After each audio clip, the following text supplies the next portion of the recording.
Welcome back.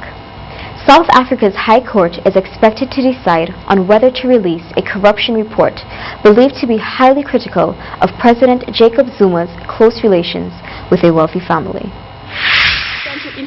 3 judges in South Africa may rule on Wednesday whether to delay releasing a corruption report that could implicate President Jacob Zuma.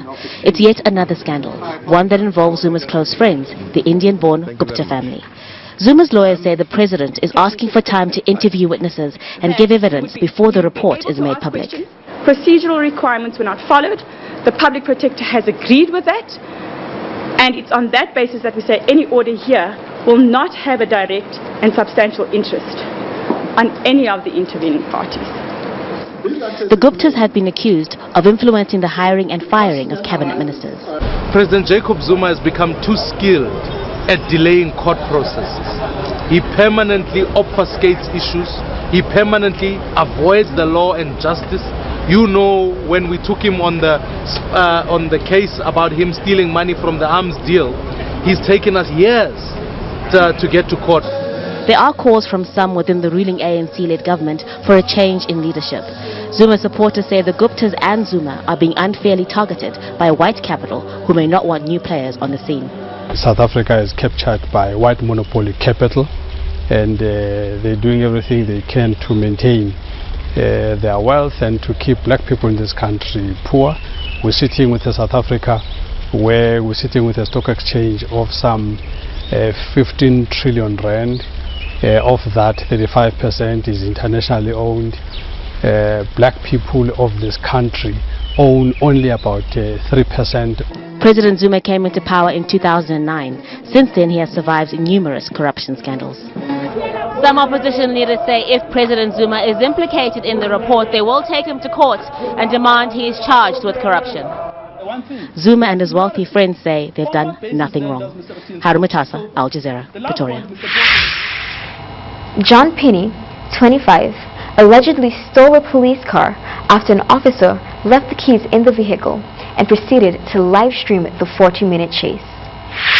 Okay, we're back now with that brilliant thief who stole a police car, then live streamed his escape on Facebook. Gio Benitez here with that wild ride. Hey, Gio. Hey there, George. I'm not sure we've seen anything quite like this. A live broadcast from a stolen police car. And in some ways, police hope this is a whole new trend because it makes catching the crooks a whole lot easier. Take a look.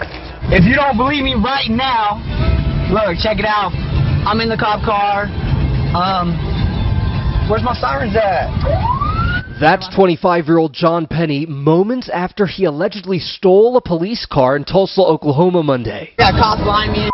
Penny live streaming to Facebook, boasting about his felony, all while officers are in hot pursuit. I'm driving with my knees right now trying to show you all this. Penny leading police on a chase, reaching speeds over 100 miles per hour, even speeding through neighborhoods with children. At one point, Penny stopping to get out of the stolen car, giving Facebook viewers a look at what he's seeing. After a 40-minute pursuit, officers finally able to apprehend Penny after tracking the stolen police car to his parents' house. I would encourage every criminal out there to Facebook Live their crimes so that we can catch you a lot easier and use that Facebook Live at your trial to get a better conviction. Penny, who has an extensive criminal record, was able to steal the patrol car after an officer left keys in the vehicle. But there was one thing the suspect got right. And this is my last video, for sure. Oh yeah, last video. Penny is being held in a Tulsa County jail on 9 felony charges, including eluding police and resisting arrest, along with possession of a firearm by a felon. But there you heard police say, you know what, keep doing this, because we're going to catch you if you do. Once you go on to your dumb criminal file. That is hubris if I've ever seen it. I mean, it really is unbelievable. Incredible. And he's going to pay a big price. President Bashar al-Assad plans to remain in power until at least 2021, when his third 7-year term comes to an end. Syrian President Bashar al-Assad plans to remain in power until at least 2021. The Syrian leader, who was speaking in Damascus to an invited group of British and American journalists, promised a new era of openness and transparency, but said there would be no political change until his forces had won the war. Meanwhile, insurgents are continuing their offensive, launched last week against government-held western Aleppo. It's been more than a month since the Syrian army moved to retake the city's rebel-held eastern districts. Russia, which has shored up its ally, President Assad, with military support, has blamed a Western failure to rein in violent Islamists in Syria for the lack of progress in peace talks.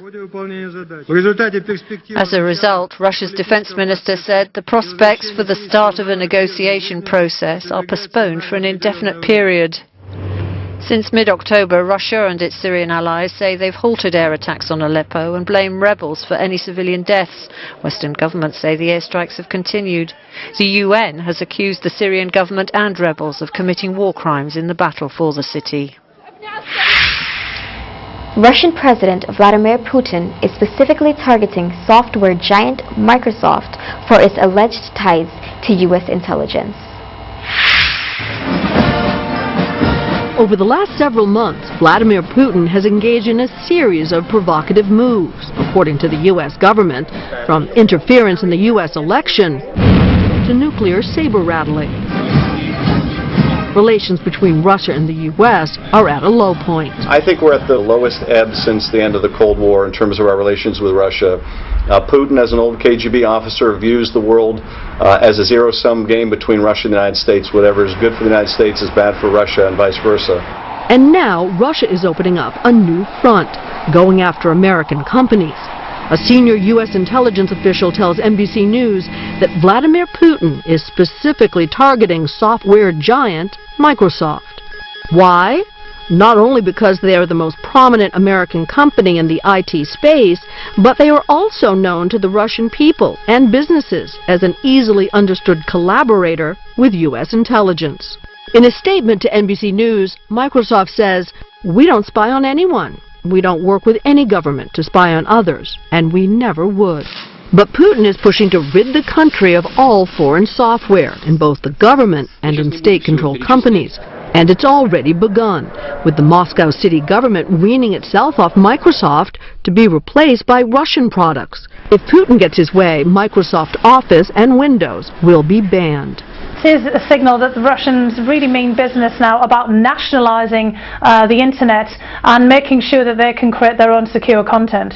The Russians are fully aware that Microsoft products, like all software, can be used as weapons in cyber warfare. Just before Christmas last year, according to a sensitive U.S. Homeland Security document obtained by NBC News, the Russians used Microsoft Office attachments to shut down the Ukraine electrical grid. Just the kind of thing Russia is worried about the U.S. having the ability to do to them. To further make their point, last week the Russians also banned LinkedIn, the social media site Microsoft is in the process of buying. This may also feed into Russian hostility or paranoia towards America and its products. So part economic message, part shot across the bow, part attack on American IT, part protectionism, but all, I think, very consistent with the kind of escalation we're seeing from Putin. So far, Putin's actions are not affecting Microsoft's bottom line. In the last couple of weeks, Microsoft stock peaked at an all-time high. Lester? All right, Cynthia, thank